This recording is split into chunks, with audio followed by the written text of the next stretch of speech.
चाहिए, क्योंकि मुझे भगवत भजन करना है। क्योंकि आदि सृष्टि की बात है, उस समय जो भी प्राणी पैदा होते हैं एकदम निष्प्रही और निर्विकार हुआ करते हैं। क्योंकि उस समय जो भी प्राणी पैदा होते हैं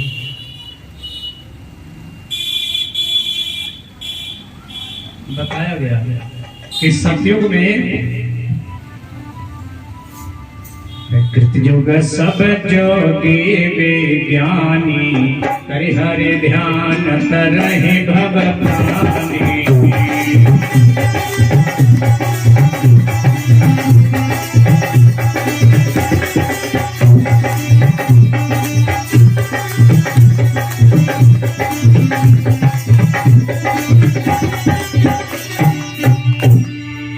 कृतयुग सब जोगी विज्ञानी,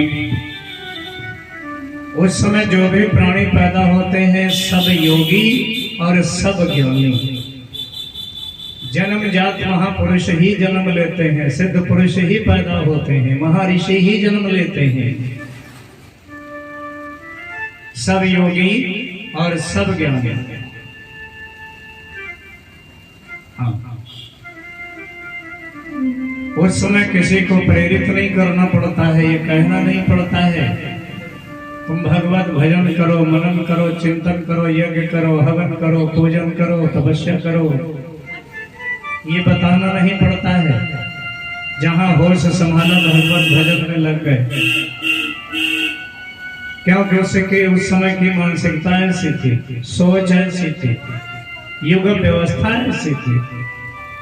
क्योंकि जब युग बदलता है तो युग व्यवस्था भी बदल जाती है। युग के अनुसार ही युग व्यवस्था होती है। उस समय जो भी प्राणी पैदा होते हैं जन्मजात महर्षि ही जन्म लेते हैं। क्योंकि उस समय हर व्यक्ति को, हर मानव को इस चीज का ज्ञान है, अनुभव है, एहसास है। इस मानव जीवन का उद्देश्य क्या है? हाँ, इस मानव जीवन का उद्देश्य क्या है? हम आप अगर ये सोचते हैं कि मानव जीवन का इतना ही उद्देश्य है कि खाना है, कमाना है, सोना है और मर जाना है, यही मानव जीवन है, अरे तो ये बहुत बड़ी भूल है। ये जीवन मनुष्य का जीवन नहीं है, ये तो पशुवत जीवन है। हाँ, यदि आप इतना समझते हैं कि इतना ही जीवन है कि कमाना है, खाना है, सोना है और मर जाना है, अगर इतना ही जीवन है तो इतना तो पशु भी करते हैं। क्योंकि कहा गया है आहार निद्रा भय मैथुनम च समान में तत्पशुभिर्नराणाम धर्मो हि तेषाम् अधिका विशेषा धर्मेण हीना पशुभिः समाना। अरे भोजन आदमी भी करता है, भोजन जानवर भी करता है, अलग चीज है। भोजन की क्वालिटी में अंतर है? भाई हम आप गेहूं खाते हैं तो पशु जो है भूसा खा लेता है। हम आप धान का, चावल का प्रयोग करते हैं तो जानवर पैरा खा लेता है। हम आप अगर गन्ना खाते हैं तो भगौरा खा लेता है, लेकिन खाता तो जरूर है? भोजन आदमी भी करता है तो भोजन जानवर भी करता है। सोता आदमी है तो सोता जानवर भी है। डरता आदमी है तो डरता जानवर भी है। संतान यदि मनुष्य उत्पन्न करता है तो संतान जानवर भी उत्पन्न करता है। नो डिफरेंस, कोई अंतर नहीं है। अगर यही मानव जीवन समझते हैं तो ये पशुवत जीवन है, फिर मनुष्य और पशु में कोई अंतर नहीं। मनुष्य में एक ही चीज जो विशेष परमात्मा ने दिया है, इस मानव के अंदर परमात्मा ने एक ही चीज तो विशेष दिया है कि मनुष्य अगर चाहे तो भगवत भजन कर सकता है, हरि सुमिरन कर सकता है, भगवत चर्चा कर सकता है, मनन चिंतन कर सकता है। मानव जीवन पा करके जिसने भगवत भजन नहीं किया, हरि चर्चा नहीं की, प्रभु सुमिरन नहीं किया, तो ये जीवन मानव जीवन नहीं हो सकता। मनुष्य रूपेण प्रकाशन्ति, ये तो पशुवत जीवन है। हाँ, मानव जीवन का उद्देश्य मात्र इतना ही नहीं है कि कमाना है, खाना है, सोना है, मर जाना है। नहीं, परमात्मा ने हमको ये मानव शरीर किस लिए दिया है, ये सोचने की आवश्यकता है। क्योंकि 84 लाख योनियों में भटकता हुआ ये जीव जब नाना प्रकार से कष्ट पाता है और दुखी हो जाता है, यही विधि जीव विविध विधि पावहि संसद क्लेश। नाना प्रकार की योनियों में उत्पन्न होकर के जब ये जीव नाना प्रकार के कष्ट उठाते हुए अत्यंत दुखी हो जाता है, परेशान हो जाता है, तो बार बार परमात्मा की शरणागत होता है कि प्रभु कृपा करके हमें एक ऐसा अवसर प्रदान कर दीजिए कि मैं अपना जन्म सुधार सकूं, अपने लिए कुछ कर सकूं। क्योंकि ये मानव योनि जो है, मनुष्य योनि है, यही कर्म योनि है, बाकी तो सारी भोग योनियां हैं। ये मनुष्य योनि जो है यही कर्म योनि है। इस मनुष्य योनि के द्वारा यदि मनुष्य चाहे तो कुछ कर सकता है, ये जीव चाहे तो कुछ कर सकता है, अन्य किसी योनि में नहीं कर सकता। क्या कर सकता है? अन्य सारी योनियां तो भोग योनियां हैं, ये मानव योनि ही तो कर्म योनि है। इस मानव जीवन के द्वारा मनुष्य चाहे तो अपना कल्याण कर सकता है। 84 लाख योनियों में भटकता हुआ जीव, यही विधि जीव विविध विधि पावहि संस्कृति क्लेश।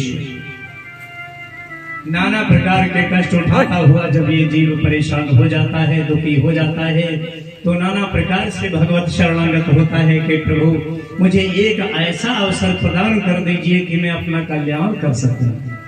तब अहेतु की कृपा करके परमात्मा इस जीव को मानव शरीर प्रदान करता है कि जा अब कुछ अपने लिए भी करो। कहा गया है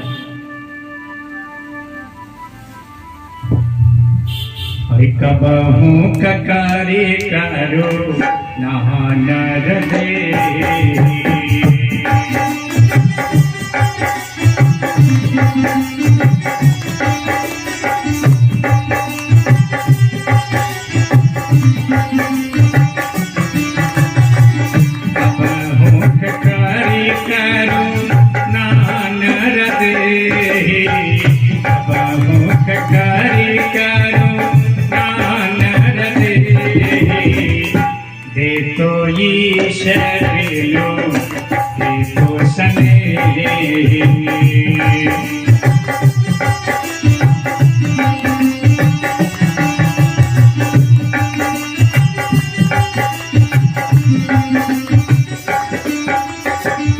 साधन धाम मोक्ष कर द्वारा, साधन धाम मोक्ष कर द्वारा, आई न जे पर लोक समारा।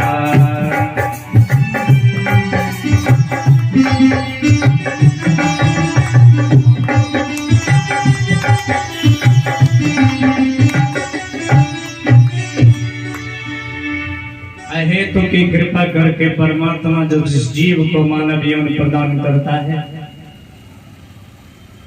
अब ये मानव शरीर जब प्रदान करता है तो ये है कैसा? साधन धाम।